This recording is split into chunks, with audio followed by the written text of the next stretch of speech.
Thank you for listening to this PodcastOne production. Now available on Apple Podcasts, PodcastOne, Spotify, and anywhere else you get your podcasts. PodcastOne presents the Steve Austin Show Classics. I tell you what, I've been listening to a lot of music since I've been out here, and one of my favorite guys going these days is on the country music scene is a guy named Cody Jinks. Now, Cody Jinks has been around for a while. He used to be in like a heavy metal, thrash metal band based out of Dallas-Fort Worth for a while, where he's from. He went out to L.A. for a little bit, and that didn't go so good. And they starved to death. They never paying dues like we're going to talk about in the podcast. And he headed back to Texas, where he took off for about a year in the music business. And then he started back up playing the stuff he grew up listening to and writing country music songs. Everything he wrote was country. So anyway, all these years later, I guess I've been following Cody and listening to his music for the last, couple years. You heard me talk about it on the podcast. And Cody and I got in contact with each other. And every now and then we'll call or talk or text each other. And it's not very often. I don't talk or text with too many people anyway. And Cody's always out there on the road, and he's busy as hell. But I absolutely love his music.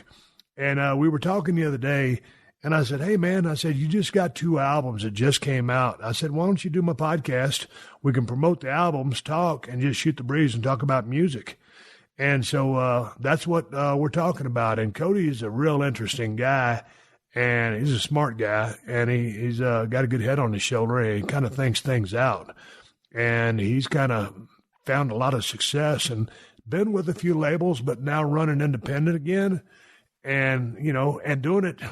People love the way he's doing it, and they love the way he sings his songs and the words in his songs. And that's what I like about him, too. I just love his music. Some bitch can sing a hell of a damn song, and he used to write most of his material. Now he'll collaborate with different artists, some of the guys that you'll hear in the podcast. But the new albums that he's got out right now are on the iTunes Top 100 list, and one of them is called The Wanting, and the other one is called After the Fire. I have both albums, and I love the hell out of both of them. I think The Wanting is actually a little bit higher up on the charts than After the Fire. I like After the Fire better out of the 2 albums, and I love both albums. Also, man, I cut my teeth on Adobe Sessions, and I love I love that album. I love I'm Not the Devil. And, man, I really got a kick out of Les Wise. Les Wise, to me, is one of the best records he's got. Lifers. And Lifers is cool, and Lifers really, to me, had the 2 strongest songs on there was Holy Water and Must Be the Whiskey. And, a lot of people like Lifers and Can't Quit Enough and Headcase, but I really like those 2 tracks off that album. But anyway, I'm looking forward to Cody coming to Reno area or the L.A. area so I can see him in person, and we can do the podcast in person again and talk about different stuff. But I hope you enjoy today's podcast. If you've never heard of Cody Jinks, and, some of you haven't, but, man, to me, he's one of the best country music singers out there, singers, period. And I just enjoy the hell out of his music. Check out his new 2 albums, which just dropped, and we'll go over those again, The Wanting and After the Fire. But, man, again, I swear by Adobe Sessions, I'm Not the Devil Unless Wise. Lifers comes in there. He's got the 30 album. Check out the podcast and give Cody a listen. On Instagram, he is Cody Jinks, Jinks. Dig it. The month of November is a great month for sports. You've got all the crucial NFL and college football games happening as teams look forward, securing spots for the postseason. Plus, the NHL and NBA seasons are in full gear. The betting odds are yours for the taking. Here's what's going down in college football this weekend. The Iowa Hawkeyes taking on Wisconsin. Penn State facing Minnesota. Kansas State versus Texas. And a huge SEC battle between Alabama, Crimson Tide, and the LSU Tigers. That is going to be a barn burner. Visit our good friends and exclusive partners at PodcastOne, betonline.ag, to take advantage of the best bonuses in the business. Sign up today for a free account at betonline.ag and use the promo code PodcastOne. Again, that's betonline.ag, your online sportsbook experts and exclusive partners of PodcastOne Sportsnet. The new movie 21 Bridges starring Chadwick Boseman, who you may also know as Marvel's Black Panther, and directed by the Russo brothers, who brought you Avengers Endgame, are teaming up to bring the next big action thriller to theaters. I've seen the trailer for this movie, and the intensity and action in this movie is lights out. Chadwick plays a New York City detective who pulls off the manhunt of the century in search of a pair of killers on the run. With high-risk crime comes extreme measures. The clock is ticking, and the entire island of Manhattan needs to be shut down.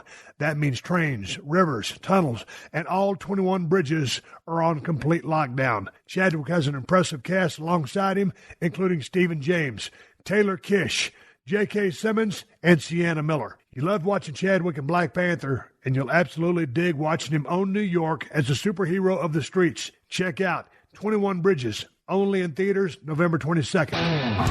The Steve Austin Show. The Steve Austin Show. All right, here we go. I got Cody Jinks, one of my favorite country music singers right now on the line. God dang it, Cody, we've been having all kinds of hell getting this podcast going. How are you today? I'm doing good, brother. We're going to get it, though, man. We'll work it out. I've been wanting to talk to you forever. Right?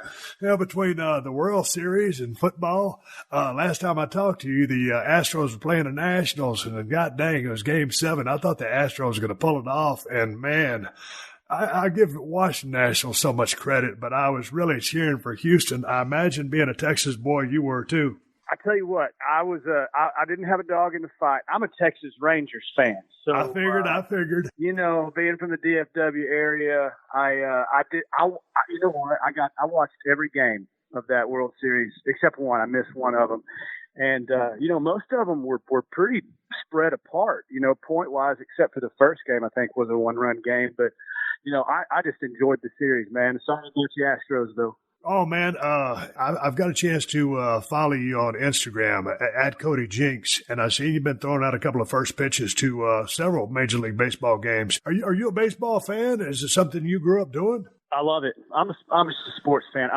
Football is I played football in high school. I wasn't big or strong or fast enough to go to college on it, but I played baseball, and I wasn't good at it, but I still love it. I love baseball. I got to throw out first pitch at Fenway on my birthday this year, so that was super cool. Yeah, I'm a sports fan, but it's baseball and football primarily. Hey, man, I've got a chance to throw out a couple of first balls myself, and it's always fun. But you got a little bit of a pressure on you, and the thing is, you don't get no warm ups because I'd like to sit over on the sidelines, whether it's first base line or third base line, and play catch with one of the guys who kind of get warmed up. All of a sudden, you just kind of been sitting around and said, "Hey, you're up," and you go out there.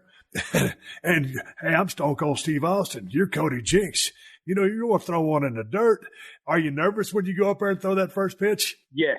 Actually, it's funny. A buddy of mine, Andrew Kashner, who pitches for the Red Sox, he was catching the pitch, and he goes, "Whatever you do, dude, do not put the ball in the dirt. They will boo you." And I'm like, "All right, cool. No pressure." And he goes, "Oh." And he goes, "And you got to throw from the rubber." He goes, "None of that scooting up crap." He goes, "You throw from the rubber." Yeah, pressure there. But they actually let me warm up a little bit. The foul ball, the lady that catches the foul balls down the third baseline, she goes, "You want to warm up?" I said, "I'd love to." So I threw probably 4 or 5 balls, and they let me warm up a little bit. But I got it there. It was a little high, but it was right down the middle. Hey, speaking of, sports, and you're playing a little bit of football today, Saturday, as we speak, are you a college football guy at all? I do. I keep up with it, and I'm a TCU fan. Actually, well, hey, your alma mater. Right down the road, North Texas State, yeah. Yes, sir. Yes, sir. So my wife went to Texas Woman, and we lived in Denton, so we keep up with the Mean Green, and TCU is my favorite team. They, being Fort Worth boy, they were the closest college team, and that was back when they were horrible. They were really bad, but it's fun to watch SMU sitting at 15 right now. That hadn't happened in like 30-some years. Man, and Boucher, Shane Boucher, however you say his last name, they had a quarterback controversy between him and Sam Ehlinger over at University of Texas. So Boucher goes over to SMU, of course, Dallas School. And, of course, the last time SMU was really in prominence was when the Pony Express was around with Eric Dickerson and Craig James. And, of course, that was when, kind of like when I was a senior in high school, those guys were running roughshod over the entire nation. And so to see SMU where it's at now, and TCU with what's his name at the helm, who's coaching them? God dang it, Gary Patterson. He's done an outstanding job over there. North Texas is coming up. We played TCU way back in the day when I was there in '86 and '87.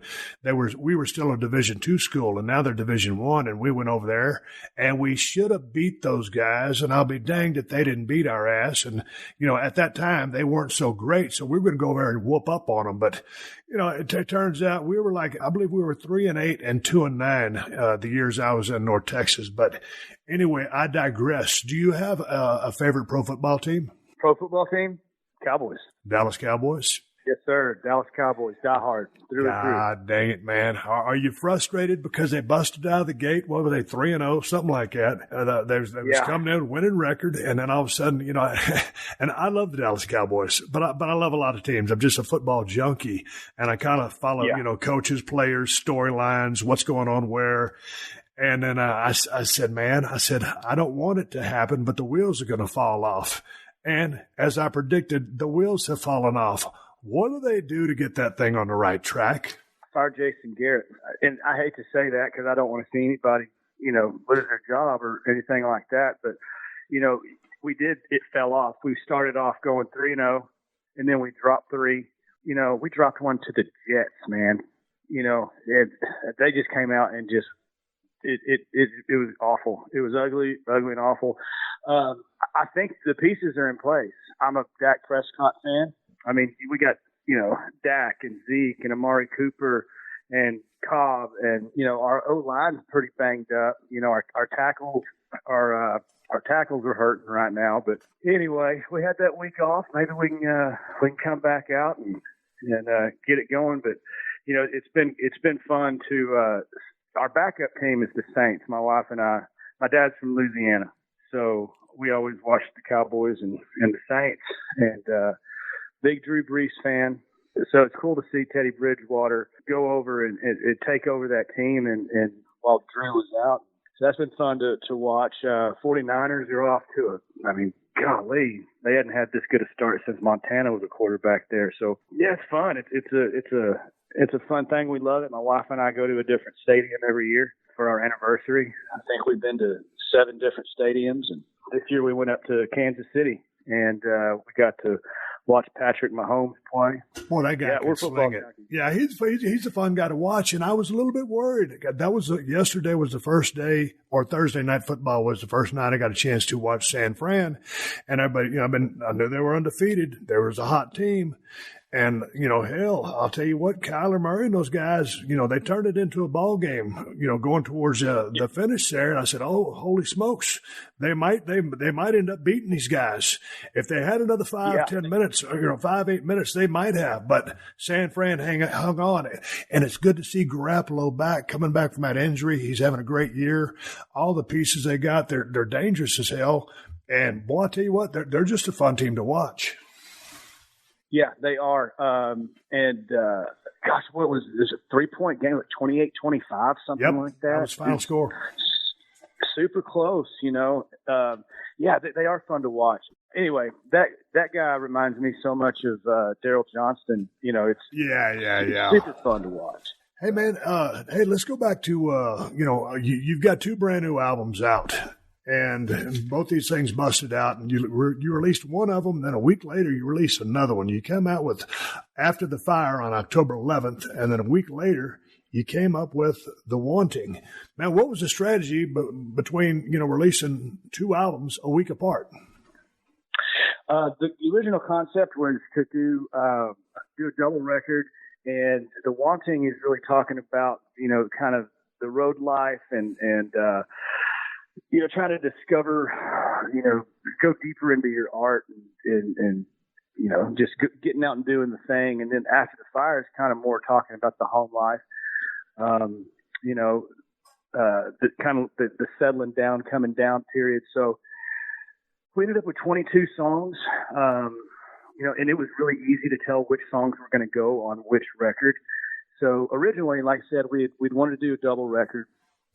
We got in, we had 18 songs ready, ended up coming out with 22. We wrote a few more in the studio. And The songs really pick themselves to go on which, either one. But, like I was saying a while ago before for it cut off, I was just so relieved to have both of them out, October 11th and then the 18th, and both of them charted really well. Super pleased. It couldn't have been any better, really, especially for an independent artist. So just a big sigh of relief. I'm just glad they're out. Why are you an independent artist? I mean, you were with a record label, right? And now not so much. Yeah, I did. I did a couple records with a company called 30 Tigers. They're great. They're a lot like a label. We had more of a distribution and publishing deal than we did actually what you would consider like a proper record label contract thing. The Lifers record we put out with Rounder, yep. And it's a major label. It's a smaller major label, but they were great. They did everything that they said they would do. We did everything that we said that we would do. So, the deal was good, really good on the back end. I had a really good percentage, the gross and all that kind of stuff. So they really were great to me. But, we got to the point, my management and I, we were like, we've been doing it pretty much by ourselves anyway. Let's go back to that formula. The company that, started is called True Grit, and then True Grit hosts True Grit Presents. There's two companies, AEG and Live Nation are two of the biggest, companies that do the promotions for the shows and stuff, like put shows together and put you in different clubs and stuff like that. But we've learned over the years how to do it ourselves. So a lot of thought goes into making a decision to put a double record out or two records out at, basically the same time, and seeing if you can go hit number ones with them as an independent artist. And we proved that, it can be done. You don't have to go the record label route. It's a lot harder not to, but in the long term, it's a lot better for me. I'm pretty hard headed. I do things my way. I don't know. It just it works out better being an independent artist. Man, it sounds very intriguing. I've been listening a whole lot. I knew we were going to get a chance to talk, and I have all of your albums, but I started listening to some of the older ones. And on Less Wise, you have the song Hippies and Cowboys. And a little shot there at Nashville. What's the relationship between you and Nashville? Do you fit? Do you not fit? Are they pushing you? You're one of my favorite guys. So what's the story with getting played on the radio today? Because you're everywhere. You have a rabid fan base who absolutely love you. Where are you at with that? Starting with Hippies, it was a time I wrote that at a time when you have Nashville, and then you have, down here in the South, they call it the Texas Red Dirt scene. And I didn't really fit into either scene. It was really strange. I remember 15 years ago, somebody saying, hey, nobody covers Merle Haggard anymore. Nobody, and I'm like, well, I do, so I'm kind of in Texas, so I'm lumped into a scene that I didn't really adhere to what was going on there. Nashville had already started the descent into the pop country thing. So Hippies and Cowboys, really a shot at Nashville and the Texas music scene. It was a shot at everybody because it was just kind of saying, hey, you don't have to be labeled this. You don't have to be labeled this, So it was, I've never been a part of any musical scene, and live, we say never been a part of any bullshit scene, but that's what scenes are, they're bullshit. So, and I ain't just talking Nashville, if you know what I mean. And, right. That was just talking about, any kind of scene club. I never really fit in with any of that. My relationship with Nashville is that there are some great people in Nashville. I spend quite a bit of time in Nashville. We do a lot of finishing up work. I record in El Paso. We've done all the last 4 or 5 records out there, but we do a lot of touch-up work in Nashville. A lot of the people that we work with are out in Nashville. Nashville itself is it's a great town. It's a fun town. It's a great place to go and visit. And I think it's one of the fastest growing big cities in America right now. It's insane how big it's gotten since I started going out there. But there's also a lot of people in Nashville that I don't care to be around, and that have given the music business a bad name. But when we get together to rehearse new material, a lot of us meet in Nashville because we're the band and crew spread out all over the United States. So my buses, they both stay in Nashville. So we're kind of quasi based out of Nashville, because a lot of times getting together for a tour, we just have to fly out there and get together. But I got a lot of friends out there. There's a lot of great people, great songwriters out there. Again, I'm going back to the Les Wise album, and I'm looking at one of the songs that I really enjoy, 65 Days in L.A. And was 65 Days in L.A. written from your days with Unchecked Aggression, or was that a whole completely different endeavor?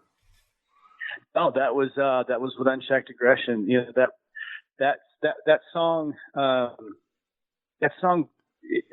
It's going to sound funny. That song makes me laugh. It makes me smile. It was from a perspective of a kid that grew up in a very right wing traditional style upbringing. Going out there when I was, and it was with Unchecked Aggression, but going out there when I was 23, and being from conservative Fort Worth, Texas, and jumping into LA, and it was a culture shock to say the least. But it was 65 days I was out there, and the reason I came home was the whole band was going to move out there because we'd kind of hit a plateau in the DFW area. We were doing really well. We were selling hundreds of tickets a night, which for a fledgling metal band is pretty good in your own home area. But we felt like we had kind of hit our ceiling here, and in the early 2000s, nobody was signing thrash bands. So we figured it was sink or swim. Went out to LA, and right before we left, our drummer said he wasn't going, and we had already sold all of our stuff, gotten rid of our apartment, been living in our guitar player's parents' house to save money. We'd already gotten everything lined out, and then he drops that bomb. And we go out to L.A. and discover that LA is the last place you want to be looking for a drummer. Why is that? Because they're so sought after that most of the drummers, we would go out there and, audition. There were some really good ones, but, those guys can go make a bunch of money, just for playing a show with somebody. And so they bounce around a lot. And, we were looking for one guy, and we weren't making any money. And so it's hard to convince somebody, hey, man, we're going to make it. We're going to really do it if you just come be a part of it and be broke with us for a while. That doesn't happen in L.A. with a band that, is really little known out there. So, yeah, kind of one of those deals where came home with our tails tucked between our legs and tried to get it back together after we got back home. But there was so much bad blood between me and another one of the guys that decided not to go with us. Man, that's such a fine balancing act of just trying to, you're the main guy, you're Cody, but if you're just in Unchecked Aggression, your metal band, well, seemingly it's a bunch of guys that got to coexist together. You look what happened to the Eagles after they broke up, and then they got back together. It'd be, five different jets flying to a show. Those guys just hated each other. So it's a hell of a dynamic. Speaking about Nashville, when I first broke into wrestling business, I started there at the Dallas Sportatorium. After a few months, I remember the Sportatorium. Yeah. Well, after a few months, Jerry Jett, the promoter, sent me down to Tennessee, and I ended up in Nashville, Tennessee, on the Dickerson Pike at the Congress Inn Hotel. And it was a shitbox hotel, and I say this respectfully, it's still there.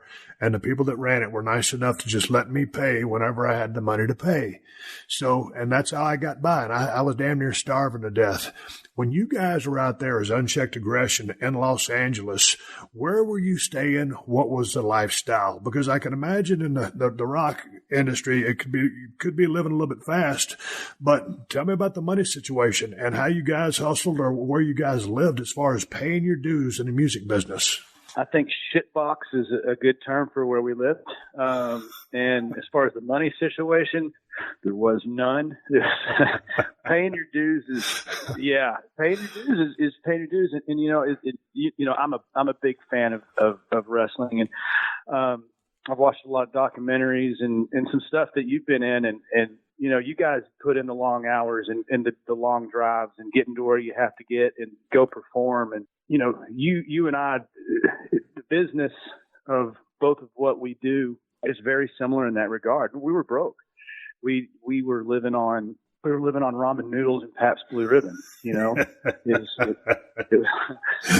you know, the breakfast, lunch, and dinner of champions. It was, you know, you could get a pack of ramen noodles for 16 cents and a 12-pack of PBR for $5.65 at the time. Yeah. So that's what we did. And it was a good day if you had enough hot dog wieners to cut up and put in your ramen. It was a great day if you had a ham sandwich or a real can of soup. But, yeah, we lived like that. We lived like that before we got out there. Lived like that for a time after I got back. It's just it's the nature of the game. I wouldn't trade any of it. I thought I enjoyed it. I think, you know, I didn't mean to cut you off, but I think you kind of have to. I remember I was out there starving in Nashville, and it was my birthday. And my mom asked, she goes, "Do you want me to send you some money?" And if she was going to buy me a birthday present, $40 was kind of our limit. And I said, "Mom," I said, "if you could send me $40, I sure would appreciate it. But I wouldn't take no more because then it'd be considered a handout." So anyway, when my mother sent me that $40, I went and got me some groceries and ate for a couple of days. But yeah, talk to me about being forged. Oh yeah, you know, just those are the things that shape you. You like that story about your mom. You know, I have a song called the Mama Song, and dude, that's one of my favorite songs. Yeah, well, you know, I was going to have my truck repossessed. My mom helped me make my truck payment a couple of months, and you know, I'll never forget that. It was, you know, it's funny. I was talking to my wife the other day. Actually, well, the other day, I think it was yesterday. I was talking to her about, you know, I said I miss the grind. I miss like the hunger of being unknown and having to walk into a bar where nobody knows who you are and plug your guitar in and having to earn that crowd, having to earn the people in there. You know, it's different once you've established yourself, your name, you show up and people just know who you are, you know. So you've seen both sides of that coin as well. But what I was saying to her was, you know, I said, I miss just plugging my guitar in and sitting in some shithole bar on a bar stool in a corner playing old George Jones songs. You know, I miss that part of the grind. Everything now is such a show and such a production. You know, we're rolling around with 14 guys on 2 buses. You know, it's everywhere we go. It's a big show, and everything's choreographed. Everything's timed perfectly. Everything, you know, it's there's no more of that. I was in San Antonio last night. Tomorrow night I have to haul ass to Amarillo. You get up hungover and have to drive by yourself, and then get there and play, and get up and be hungover again, and make your way back to Dallas. You know, it's kind of things like that, you know, things that I used to do, things like, you know, you used to do. And then all of a sudden you're riding around in tour buses and airplanes everywhere. And you think, gosh, man, it was easier when I was just broke. You know, it kind of was. And then we used to always say to each other, God dang, man, I can't believe we're getting paid to do this. It all sounds good. You say it every now and then because you are lucky. You're having so much fun. But at the end of the day, it is a business. And to your point, I watched a show of you guys. Well, I've seen you over at Lukenbach, just sitting down. I used to live 7 miles from Lukenbach. Or that show down there in Tampa with Unchecked Aggression, just a small show. I remember being suplexed in Chevrolet dealerships there in Dallas, Texas. And it's like you said, man, you go into a room and you just plug your guitar in. You got to earn that room. You got to earn that respect. And now with the notoriety, the fame that you have now, the reputation, it's living up to the expectations or exceeding the expectations and not falling short. It's the same, but it's different. But it goes back to it's the grind. Yeah. No, you're very right. You know, in saying, you remember being suplexed in car dealerships in Dallas. You know, I remember playing in grocery stores in Dallas. You know, like that was who gave us some money to go play, you know, playing in a grocery store. And people walk by you and look at you like, why the hell are you playing in a grocery store? Because I'm grinding it out, man. You're listening to another classic episode of The Steve Austin Show, only on PodcastOne. Geico asks, how would you love a chance to save some money on insurance? Of course you would. And when it comes to great rates on insurance, Geico can help, like with insurance for your car, truck, motorcycle, boat, and RV. Even help with homeowners or renters coverage. Plus, add an easy-to-use mobile app, available 24-hour roadside assistance, and more. And Geico is an easy choice. Switch today and see all the ways you could save. It's simple. Go to geico.com or contact your local agent today. This is the Steve Austin Show. Hey, tell me about the Mama song, because just the way that song starts off with that drum beat, and it just kicks in, and it just reminds me so much of everything that my mom was to me. When you say in the song that you picked up your pen and you wrote her a letter, are you really not a phone guy, or did you really write your mother? I am. I did. I'm not a big phone guy. And after the advent of cell phones, because when I first started doing this, we didn't have cell phones or anything like that. But after I was older and got on the road, Mom would she calls every show. But sitting there thinking about my mom and thinking about after this, she had already kind of helped me out get me back on my feet. After I got home from California, I was sitting there and thinking about her and thinking about the journey. And my mom and dad were always very supportive. That's one thing that I can't say I had to fight them on it or to play. I was playing bars when I was in high school, so they were always really cool about that. But I sat down to write my mom, and kind of just to pay homage to her helping me. And she texts now. We text back and forth, but back then you didn't have text, and she texts me before every show. And you wouldn't believe, man, how many times people have walked up to me and said, I danced to that song with my mom at my wedding, or we just lost my mom and we played that song at her funeral, or that hits a lot of, cause I'm a mama's boy, always have been, love my mom. But yeah, it's just saying thank you for, raising my father's son was not the easiest thing she's ever done. You know what I'm saying? Hey, what kind of kid were you? I'm awkwardly shy, which is strange because I'm an entertainer, but I was always awkwardly shy. My dad was very, very strict. Dad was a pretty tough dude to live with. At home, it was usually on your toes. It was kind of one of those, I grew up in a speak when spoken to type of household. Well, my dad, good dude. Talked to him last night. He was my best man at my wedding, but he was a tough MFer. And so when I got to school, that's when I got to let all the stuff out. So I was a clown. I was funny. I was painfully shy. So I knew I could control a situation by making people laugh or entertaining them in some sort of way. So I was a fun kid. I had a good group of friends that we still hang out to this day. But normal, man. I loved sports, loved music. I was always outside. It was always in the street, playing football, playing baseball, riding bikes. Pretty normal kid, I guess, in that regard. I read that after you guys came back from L.A., 65 days in L.A., and that was enough for you. I've lasted 15 years out there, and people still say, God dang, Steve, how you last so long? I don't know, but I'm still there, but right now I'm in Nevada.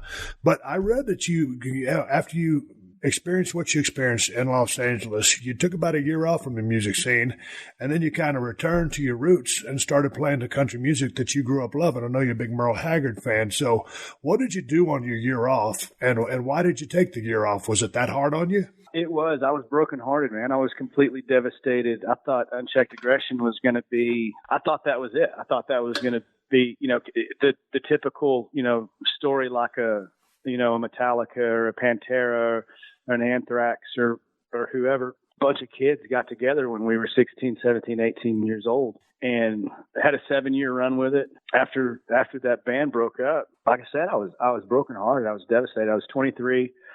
I'd been with my wife for 7 years. We weren't married. We'd just been dating for 7 years at that point since we were like 16 years old.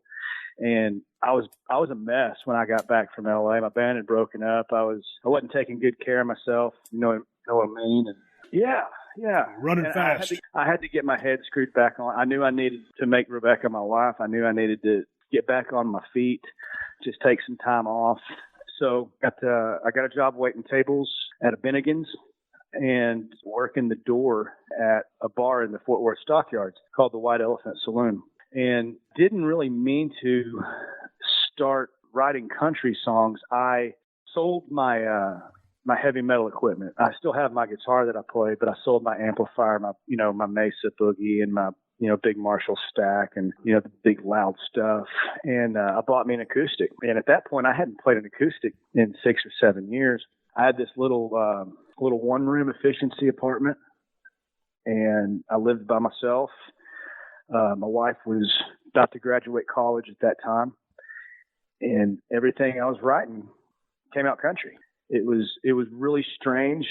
I've joked about being the only guy I know that didn't mean to be in a country band because I didn't know what I was going to do, but everything I was writing was a country song. I guess, I was sad. I was in kind of a weird place in my life, and I was listening to a lot of Merle Haggard, and I was listening to a lot of Johnny Cash and Waylon Jennings and Willie Nelson and all those guys. And, started doing open mics, at the place that I worked at. They had an open mic every Tuesday. And I remember being so scared after, I'd been, up on stage screaming and yelling for, the last number of years. I remember first time I sat down in front of a room full of people with just my guitar and had to do 3 songs for this open mic night. It was uncharted territory for me. Yeah, that's where it came from. That's how I guess you, like you said, having that full circle moment, went back to where I started. Was writing songs always something that just naturally happened for you? Because I know you collaborate and work with other songwriters now, but you kind of, almost exclusively, wrote all of your stuff. What's your thought process when you go to write a song? I mean, how do you know what you're looking to say? That's a good question. Sometimes you don't know what you want to say. Sometimes you just have to sit down and write. It's different. The process is different for a lot of people. A lot of people like to write in the morning. A lot of people like to write at night. A lot of people like to write the lyrics before they get the music. A lot of people like to do that vice versa. I've never had a real formula for it. I write down ideas on little slips of paper. Yeah. And I put them in the drawer, and I'll go back and look at those. And sometimes I'll just get them out, put all the little pieces of paper together and see if I can make something out of that. You're right. As far as it used to be me just solely on all the records, I've always felt like the lyrics were, kind of my own personal burden. So sometimes you'll have an idea that pops in your head and you just write it down and you get it done in 15 minutes. And, 65 days in LA to this date took me the longest to write. It took me over 6 years to write that song from start to finish. It's tough to say. I'm undisciplined. A lot of writers are disciplined in how they write, when they write, where they write. I don't know. I don't write a lot on the road. I write more at home, just because on the road I'm busy, and that's not really where my headspace is. But collaborating now that I'm older with some people that I found in this business that are some of the, in my opinion, best writers in country music, and just have become friends with them over the years, that's helped me. That's helped me elevate my game in terms of being better. Because when you take guys like Ward Davis and Tennessee Jet and Josh Morningstar, those guys have been helping me write songs for, the last 3 records. Those guys, in my opinion, are better writers than I am. So kind of one of those deals, surround yourself with good people after you find good people. And I guess I'm old enough now to have been doing it long enough to have found those good people. You've told the story a few times, but to my crowd, which might not have sampled some of your music as much as I have or listened to as many interviews, there's a song on the Adobe Sessions album called Loud and Heavy. And again, I could say that's one of my favorite songs. They're all my favorite songs. Tell the story about how that song was born, just because it's a great story. It is a great story. It's one of my favorites. It was my son's 2nd birthday. He's now 7. So go back about 5 years, and his mama was at work. His sister was in she might have been in kindergarten at that time. I don't know. She was at daycare or kindergarten. So it was just me and the boys, and it was his 2nd birthday. And I guess my daughter was in. He's June baby, so she was at daycare, and it was just me and the boy, and it was a rainy day. real cloudy, overcast, stuff like that. I said, son, what do you want to do? I said, what do you want to do for your birthday? We've always called it a dude day when it's just me and him. Yeah. we got a dude day. What do you want to do on your birthday? He said, I want to go see tractors. Okay, cool. There's a tractor supply company there in Denton right down the road. I said, we'll go see some tractors. He wanted to just go sit on tractors. And we were on our way, and the bottom fell off, man. Bottom fell out. It was just pouring on us, just thunder, just rumbling. And I just looked back at him. He was sitting in the car seat behind me, and I just looked back at him. I said, son, there's some loud thunder and some heavy rain. And he's back there, a little 2-year-old just kicking his feet in his car seat. He just starts going, loud thunder, heavy rain. Loud thunder, heavy rain. And I'm like, well, cool. I'm about to rip my kid off. So I grabbed my voice recorder on my cell phone, and I sang that line just like I always still sing it, just like it starts the song, and just grabbed my phone, hit record, and just went, loud thunder, heavy rain. Stopped the recording. We went, and he sat on some tractors and got his fill after it stopped raining, and took him home. He started playing, and I grabbed my guitar and sat there and wrote that whole damn song. And it happened just like that from an idea from your son. That's it, yeah. And, it's funny because I gave him half the publishing on that song. So, I think he made $30,000 off that song this year. Kid's having a pretty good year. He doesn't know. Hey, yeah. I got to ask you about one more song, and then we'll move along and talk about something else before we wrap this thing up. But when I first got the Adobe Sessions albums, it's been a couple years, but when I first got it, I don't hear really well. I tell everybody that, and it's true. But I was listening to David. I said, man, this song's got a real catchy hook to it. But man, the stuff it sounds sad as hell, but I love the song. It's like the saddest song that it was ever written to a really great, whatever you call it, tune. How in the hell was that song born? Because I love that song. It's one of my favorites that you do. There's 30 more. How did David come to be? I mean, it's a tragic song. David for me was an absolute exercise in, I write mostly first person. I don't write it. There's very, very few songs that I write third person.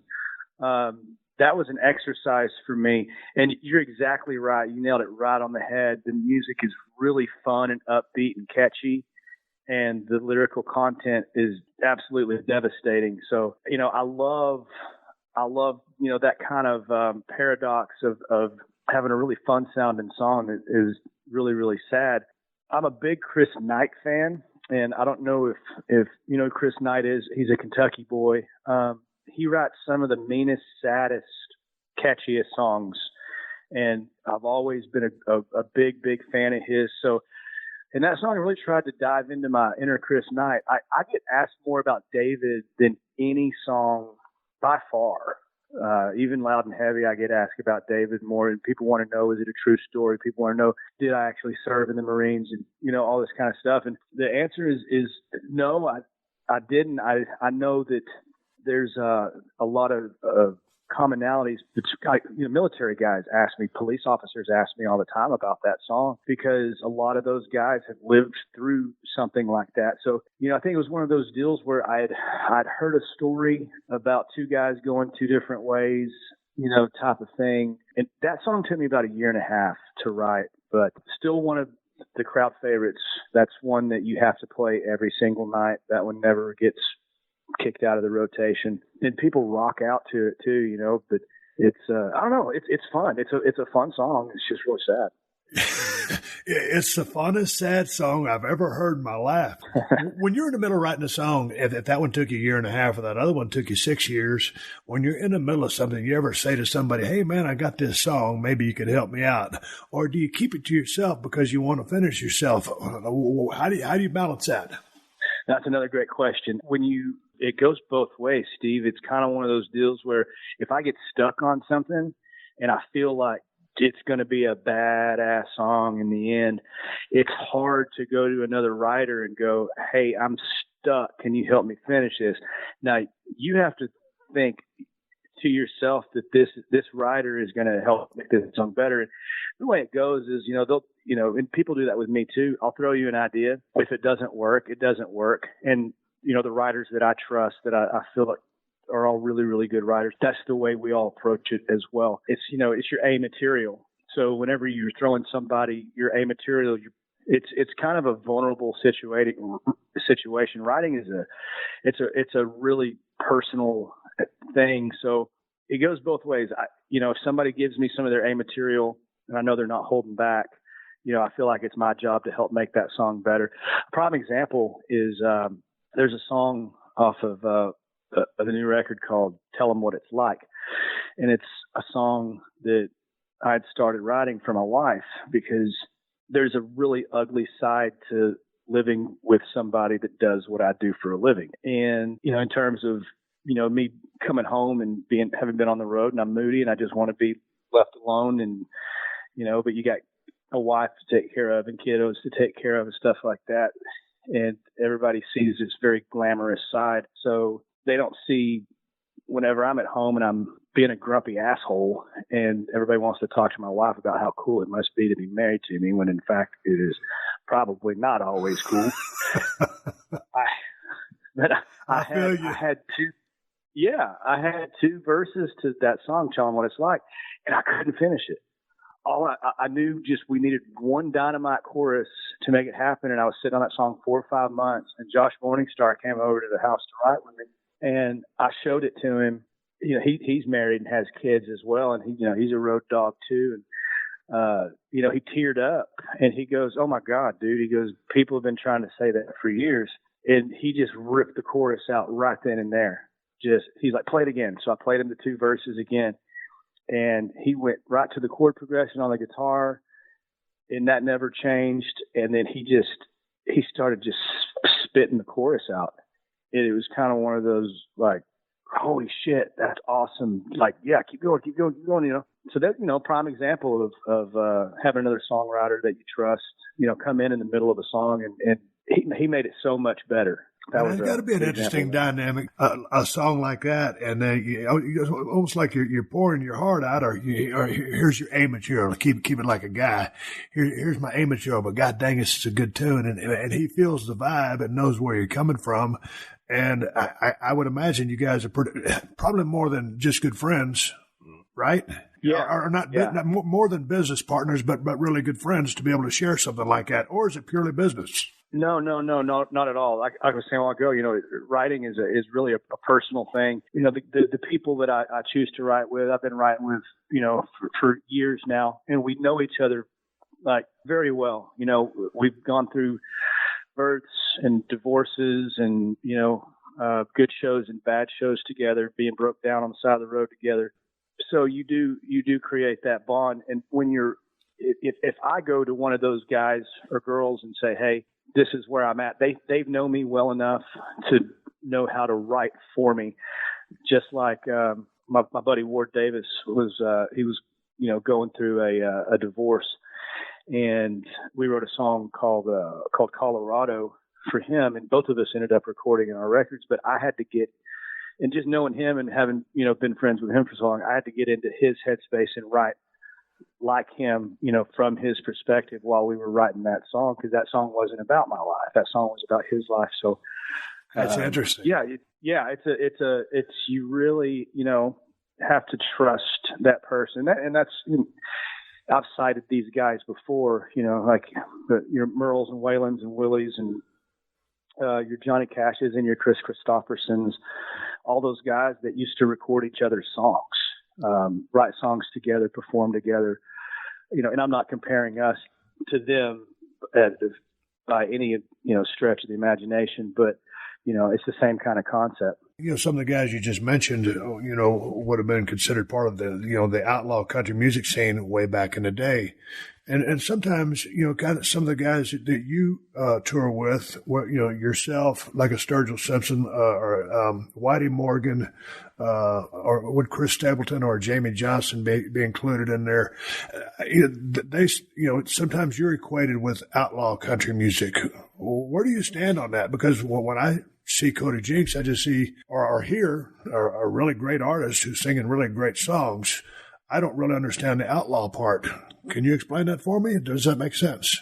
No, you know, that's something that I get asked quite a bit. I have a kind of a joke when people ask me that. You know, it's not a funny joke; it's a dad joke. But you say, I'm not an outlaw, man. You know, I pay taxes. I don't. It's not like I'm.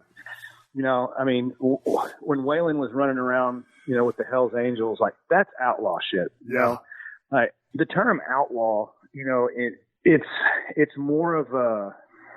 It's more of a, you know, screw the establishment. I'm going to do it my way. Like I was saying a while ago about the whole record label thing. It's more just a mindset of, hey, I don't give a damn. And if you don't want to give me the money to make this record because it's not what you think it should be, I think it's what it should be because it's mine. And I'm an artist. I'm not a dancing monkey that a record label goes and gives songs to and says, sing me songs and sing them like this, and, you know, have A&R people telling you how to dress and, you know, things of that nature. So, you know, to me, I think just the terminology of it is just somebody that just goes against, you know, the norm, you know, and like you're saying, you know, some of the guys you brought up, you know, Whitey Morgan. Whitey and I have been friends and been playing together for years and years. And, you know, at the time, that he was really hitting the road hard and not well known. I was hitting the road hard, not well known. We were crisscrossing the country. We were really kind of the only two that were doing it that way, you know, like Sturgill and Chris Stapleton, who I'm both absolutely love, and Jamie, which, you know, Jamie's become a really good friend over the years. You know, those guys had record labels. Gotcha. And if we did, it was something really, you know, little mom and pop type of thing. So, you know, in my opinion, and this it's not a slight on anybody because I love all the guys you just named. Me and Whitey were really the first ones to kind of come back and do it the way we're doing it. And I'm proud of that. You know, Whitey and I have a lot of miles together. Whitey and I started touring together. We were such assholes that neither one of us wanted to even like each other. We're two different. Yeah, it's true. We didn't at the time that we met. We were both still so broke and so, you know, sleeping in, you know, vans and truck stops and eating beanie weenies. And the only two guys that I knew at the time that were doing what we were doing, crisscrossing the United States, zero support, zero. Putting our own tours together, doing everything, you know, in house. And so we were both grumpy and we played 2 or 3 shows together, and we had the same manager. Whitey had been with him for about a year. His name's Arthur Penhollow. We're both still with him. Whitey had been with Arthur for about a year, and I just signed on with Arthur. He put us together for 2 or 3 shows to see if it worked, and we never really spoke. I think we both understood from a business aspect that the shows were working well, but we didn't really care to get to know the other guy, you know. So they decided to put us on about a month-long tour together, or a couple-month tour, something like that. And we get like 3 weeks into this tour, and Whitey and I still really haven't said anything. And it was one of those days where I can't remember if he was having a hard day or I was having a hard day or whatever. But it was kind of one of those deals where it's like, hey, man, you want to go get a beer? Yeah, let's go get a beer. So we went and sat down and had a beer finally and got to know each other a little bit, and the rest is history. We're pretty good buddies these days. Man, that's good to hear. Did you hear my alarm just kick in a while ago? That was reminding me to eat. I'm back in my get in shape routine, and my alarm is set to Cody Jinks. Oh, is it really? Okay. I heard something. I didn't know what it was. No, it's what else is new. Yeah. California's still on fire. Oh, yeah. Okay. California's still on fire. Before we wrap up, you talked about coming off the road, and, you know, Daddy's a little tired, and he's, you know, been doing his thing, and you're a little grumpy at the house until you get settled in. And so, you know, they're kind of doing without you while you're doing on the road and trying to take care of everything. How is life on the road? I imagine it's a tad bit slower than it was back in the day, but when you start stringing those dates together, you know, life on the road can be rough. How do you deal with it? It is. Obviously, it's not the hours aren't as long anymore. I don't drive anymore. I've driven myself across the country several times. Now I'm not qualified to drive a tour bus, so I let professional people do that. But it's really, really different than it used to be. My routine is so strange whenever I'm on the road. When I'm on the road, I'm up until 3, 4 o'clock in the morning because I don't get done working until, 11, 12. And then, so you just, you go get back up on the bus after the show and, usually have a couple beers with some of the other guys from the other bands you play with. And then, I go to bed, I sleep late. I sleep a lot on the road. I sleep probably 12, 13 hours a day on the road, just breaking it up between sleeping and then naps and things of that nature because it's really mentally stressful. So much going on. There's always people pulling at you from one way or the other. You need to talk to this person or talk to this promoter or go beat this group of fans or, it's a job. It's pretty grueling whenever you're out there, 5, 6 weeks at a time. And we're older now. We try not to do that, do those longer stretches anymore because most of us have kids, younger kids. So, it's life on the road. It's strange. My wife and I say going through re-entry is difficult after I've been gone for a couple months and I come home and there's actually rules again because when I come home, I'm not the boss. When I come home, yeah. Oh, you got to figure it out now, huh? Yeah, it took me a while, but when I'm on the road, I'm the boss. I do whatever I want to do whenever I want to do it. In real life isn't that way. And so she says, the re-entry period is usually the toughest, the first few days after I get home, but then I'm usually pretty good. Yeah, but they are because, man, when you're on the road, like I used to be, and you're doing your own thing, you're on your own schedule. Well, those three in your case are, they're on their schedule, while Dad's gone. They're doing their thing, and all of a sudden it's the clash of schedules, and things get worked back in. It's like you said, it's the reentry, but it's weird. And it is. It's strange. It's like you're the odd man out. They get on their schedule, and it's almost like when you get home, you screw everything up. Mm-hmm. Because, my kids look at it like Dad's home. It's happy, fun time, play. We're going to eat candy and, I'm going to let them do whatever they want to do, and my wife's like, we have a freaking routine, dude, and I come home and kids totally screw everything up. Before we get off the air here, again, I'm on my Les Wise album, Wake Up Becky. Obviously, you wrote that for your wife? Yeah, that one, it's funny to joke about now, but it was one of those, I wrote that song a long time ago. It was one of those nights I was on the road by myself and I tried to call her and she wasn't answering the phone and my mind started getting the best of me. So my mind went to the worst. It's like, oh God, she's had enough. She's not at the house anymore. She's done with this.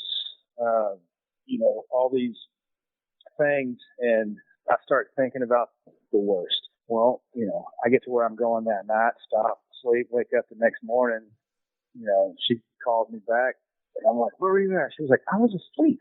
She's like, and I was like, oh. I was like, so you're good? She was like, yeah, I'm good. I was like, I get the house? She's like, yeah, what do you think I'm going to be, I'm like, I thought you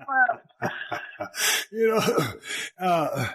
It's so interesting. Hell, 50 of your songs I've lived and done. And when I listen to you sing about them, I'm like, yeah, man, he gets it. I've been there too.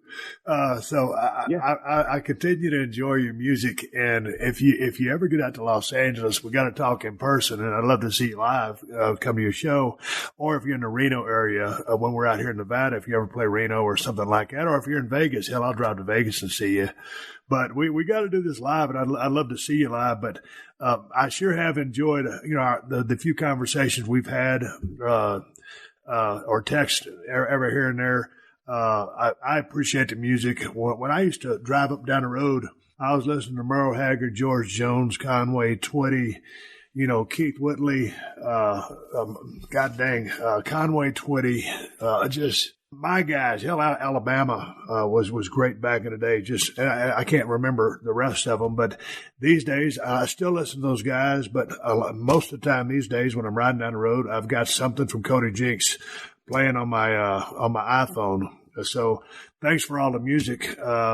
And I wish you the best of luck with everything, and congrats on the new 2 albums that you just put out. Oh, thank you so and much. I'm going to plug those again at the end of the show. But the people that don't know about Cody Jinks, that are more wrestling fan base, can go out and check out these 2 albums, which I highly recommend. And anything from the body of work from Cody Jinks, I think you'll enjoy. So it's been good talking to you, man.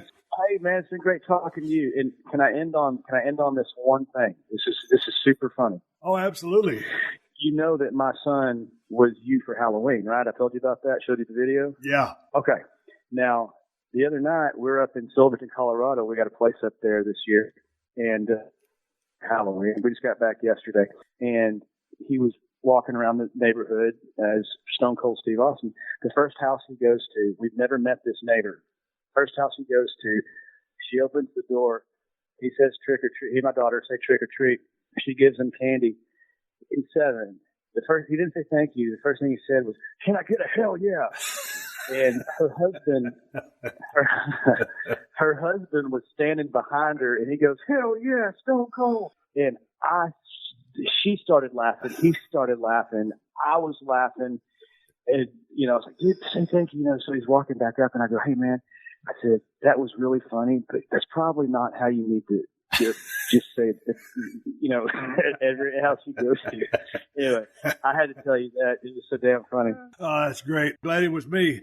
I got a lot of pictures on Twitter and Instagram from people who dressed up as Stone Cold Steve Austin, and I retired so long ago. I'm glad that people still remember, much less your son, who's a youngster. So I appreciate the support. Yeah. And give me a hell yeah. It's not the best thing to say after getting some candy. It's probably better to do the old patented thank you very much. Yeah. It was funny on that one. It wasn't thank you after that, but it was good. But hey, thank you for your time. I appreciate being on with you. Likewise, been a fan of yours for a long time. I play Reno, Vegas, LA, all that. Whenever I make it out that way, I'll let you know. Absolutely. Sounds good, Cody. All right, Steve. Thanks, man. Have a good rest of the day. This has been a PodcastOne production. Download new episodes of The Steve Austin Show every Tuesday at PodcastOne.com. That's PodcastOne.com. All this month, stream the funniest films for free on Pluto TV. Watch comedy classics like Anchorman, The Legend of Ron Burgundy, and Mean Girls. Or drop in for a Tyler Perry marathon with a Medea family funeral and Medea's witness protection. Pluto TV also has hundreds of channels and thousands of movies and TV shows like Get Shorty, Be Cool, Key and Peele, Comedy in Color, and more. And no contracts, no subscriptions, no fees, no joke. So download the Pluto TV app on your favorite streaming device and start laughing today. Pluto TV. Drop in, watch free. Hey, this is Adam Carolla. Let me tell you about my podcast. We do it every single day, so you can subscribe, and there'll always be a fresh one waiting for you. It's about 2 hours of topical topics, and news, and guests, and comedians, and, of course, my own vitriolic take on just about everything that's going on in the world. Plus, we get a lot of really interesting, notable people who come in. We'll get politicians, we'll get tastemakers, we'll get stand-ups, we'll get authors, we'll get pundits, we'll get, I think about covers it all, celebrities as well. And we'll do some really interesting interviews with them. You can get The Adam Carolla Show wherever you download your podcast.